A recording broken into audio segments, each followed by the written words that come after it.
state bank of ইণ্ডিয়াৰ ফালৰ পৰা নতুনকৈ ওলাইছে স্পেলিছ অফিচাৰৰ কাৰণে 150টা পোষ্ট আৰু এই পোষ্টকেইটাৰ কাৰণে আপোনালোকে কেনেদৰে আবেদন কৰিব পাৰিব কি কি ডকুমেণ্টছ লাগিব ইয়াৰ বিষয়ে আজি এইটো ভিডিঅ'ত মই আপোনালোকক দেখুৱাম তো বন্ধু বান্ধৱীসকল স্বাগতম জনাইছোঁ আপোনালোক সকলোকে এছকে জ্ঞান আছামৰ নতুন এটা ভিডিঅ'লৈ আৰু আজি ভিডিঅ'টোত লৈ আহিছোঁ SBI ফালৰ পৰা ওলাইছে স্পেলিছ অফিচাৰৰ কাৰণে 150টা পোষ্ট আৰু ইয়াৰ আপোনালোকৰ অনলাইন আবেদন কৰা লাষ্ট ডেট হৈছে 3 ফেব্ৰুৱাৰী 2025লৈকে আপোনালোকে অনলাইন যোগে আবেদন কৰিব পাৰিব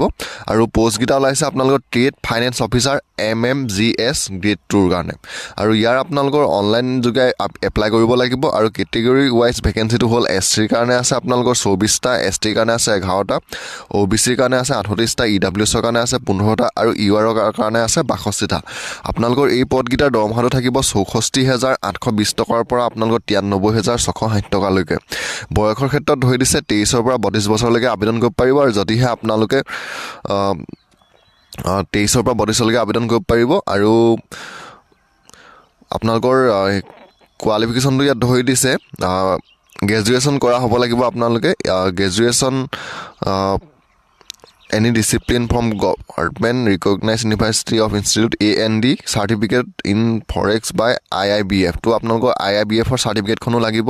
আৰু ইয়াৰ আপোনালোকৰ এপ্লিকেশ্যন ফিজটো জেনেৰেল EWS OBC সকলে দিব লাগিব 750 টকা SC ST PWD সকলে দিব নালাগে আৰু পেমেন্ট মোডটো আপোনালোকে অনলাইন যোগে কৰিব পাৰিব আপোনালোকৰ আৰু এই পদকেইটাৰ আবেদন আৰম্ভ হৈছে 3 জানুৱাৰীৰ পৰা আৰু লাষ্ট ডেট হৈছে 3 ফেব্ৰুৱাৰী তো আপোনালোকে অনলাইন এপ্লাই কৰিবলৈ হলে ইয়াৰ যোনটো অফিচিয়েল ৱেবছাইট আছে আপোনালোকৰ ষ্টেট বেংক অফ ইণ্ডিয়াৰ এই ৱেবছাইটটোলৈ আহিব আৰু এই ৱেবছাইটটোত আহি আপোনালোকে প্ৰথম ক্লিক হিয়াৰ ফৰ নিউ ৰেজিষ্ট্ৰেশ্যনত ক্লিক কৰিব আৰু যদি আগত আপোনালোকে SBI ফালৰ পৰা ওলোৱা কিবা চাকৰিৰ কাৰণে এপ্লাই কৰিছিল তেতিয়া আপোনালোকে লগইন কৰি এপ্লাই কৰিব পাৰিব আৰু যদি আপোনালোকে SBI ফালৰ পৰা ওলোৱা কোনো ধৰণৰ চাকৰিৰ কাৰণে আগত এপ্লাই কৰা নাই তেতিয়া ক্লিক হিয়াৰ ফৰ নিউ ৰেজিষ্ট্ৰেশ্যনৰ যোনটো অপশ্যন আছে আপোনালোকে ইয়াত ক্লিক কৰি কণ্টিনিউত ক্লিক কৰিব আৰু কণ্টিনিউত ক্লিক কৰাৰ লগে লগে আপোনালোকৰ সন্মুখত এনেদৰে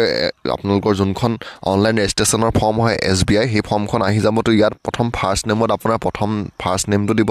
তাৰপৰা কনফাৰ্ম ফাৰ্ষ্ট নেমত আকৌ ফাৰ্ষ্ট নেমটো দিব আৰু যদি মিডল নেম থাকে মিডল নেমত ইয়াত কনফাৰ্ম মিডল নেমটো দিব আৰু গোটেইকেইটা ডিটেইলছ আপোনালোকে ইয়াত দুবাৰ দিব লাগিব আৰু লাষ্ট নেমত আপোনাৰ যোনটো লাষ্ট নেম হয় লাষ্ট নেমটো দিব তাৰপৰা আকৌ ফুল নেমটো আপোনালোকৰ ইয়াত অট'মেটিক আহি যাব যেতিয়া আপোনালোকে ফাৰ্ষ্ট নেম আৰু লাষ্ট নেম ফিল কৰিব ইয়াত আপোনালোকে ফুল নেমটো অট'মেটিক দেখিবলৈ পাব তাৰপিছত মাদাৰ্ছ নেমৰ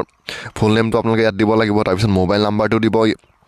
কনফাৰ্ম মোবাইল নাম্বাৰ দিব email ID confirm email ID তাৰপিছত ইয়াত যোনটো চিকিউৰিটি কোড আছে চিকিউৰিটি কোডটো দি আপোনালোকে ৰেজিষ্টাৰত ক্লিক কৰিব আৰু যেতিয়াই আপুনি চিকিউৰিটি কোডটো দি ৰেজিষ্টাৰত ক্লিক কৰিব তেতিয়াই আপোনাৰ SBI যি আপোনালোকৰ অনলাইন ৰেজিষ্ট্ৰেশ্যন হয় ইয়াত সম্পূৰ্ণ হৈ যাব আৰু অনলাইন ৰেজিষ্ট্ৰেশ্যন সম্পূৰ্ণ হৈ যোৱাৰ পিছত আপোনালোকে ইয়াত যোনটো লগইনৰ অপশ্যন আছে ইয়াত আপোনালোকে লগইনত ক্লিক কৰি আপোনালোকে এই SBI ফালৰ পৰা ওলোৱা এই পদকেইটাৰ কাৰণে আপোনালোকে আবেদন কৰিব পাৰিব